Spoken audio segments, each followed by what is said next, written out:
Do you want to make your Odoo homepage stand out with a captivating video background? Follow these 11 simple steps to do it in under 3 minutes. First, enter Edit mode and select your target block.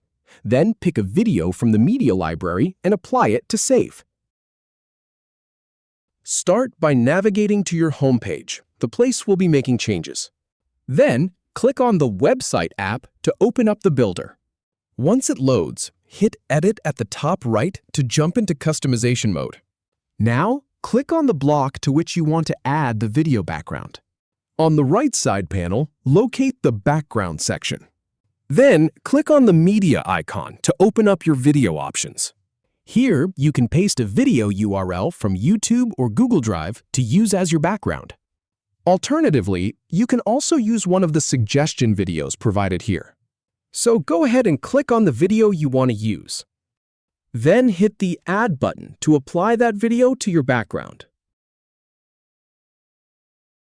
Finally, click Save at the top right corner to lock in your change. And that's all there is to it.